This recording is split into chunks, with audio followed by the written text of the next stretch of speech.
పితా పుత్ర పవిత్రాత్మ నామమున ఆమేన్. జ్ఞానవాణి ప్రేక్షకులందరికీ శుభోదయం.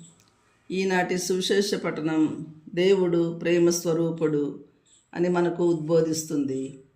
దేవుడు లోకమును ఎంతో ప్రేమించి తన ఏకైక కుమారుని ప్రసాదించెను.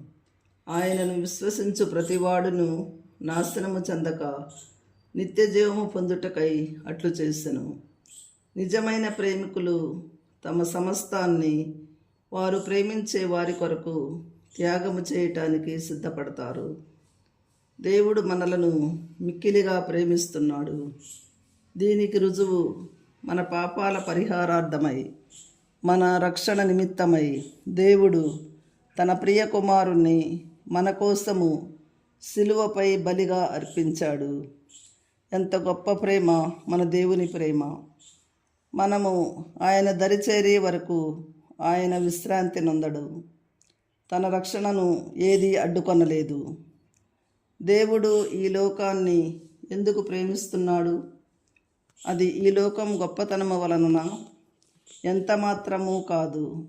దేవుడు ప్రేమ స్వరూపి. ప్రేమించడము దేవుని స్వభావం. అతని ప్రేమ లోతైనది, విశాలమైనది. పునీత అగుస్తీను గారు అన్నట్లు, లోకములో దేవుని ప్రేమించేవారు ఒక్కరు ఉన్నను దేవుడు ప్రతి ఒక్కరిని ప్రేమిస్తాడు. దేవుడు ఈ లోకాన్ని ఖండిస్తాడా? దేవుడు తన కుమారుని లోకమును రక్షించుటకు పంపెనే గాని దానిని ఖండించుటకు పంపలేదు. తండ్రి ఎవనికిని తీర్పు విధించడు, కుమారుడు కూడా తీర్పు విధింపడు. ఎందుకన ఆయన రక్షించుటకై పంపబడ్డారు, కానీ శిక్షించుటకు కాదు. దేవుడు తన స్వహస్తాల ద్వారా మలసబడిన సృష్టి పాపము ద్వారా పతనమైపోతుంటే అతడు చూస్తూ ఊరుకోలేదు. తిరిగి దానిని పునరుద్ధరించటానికి శ్రీకారము చుట్టాడు. తన కుమారుని ద్వారా సృష్టి నూతనీకరణ ప్రారంభించారు. అదే స్వార్థము లేని నిజమైన ప్రేమ. దేవుని ప్రేమ తన ప్రజల పట్ల. మనలో చాలామంది నేను దేవుని ప్రేమిస్తున్నాను అని అంతటితో ఆగిపోతారు. అది నిజమైన క్రైస్తవత్వము కాదు. మనలోని ప్రేమ కార్యరూపము దాల్చాలి. అలాగే దేవుడు నేను ఈ లోకాన్ని ప్రేమిస్తున్నాను అని అనుకొని అక్కడే ఆగిపోతే యేసుక్రీస్తు ఈ లోకానికి వచ్చేవాడే కాదు. దేవుడు మనల్ని ప్రేమించాడు.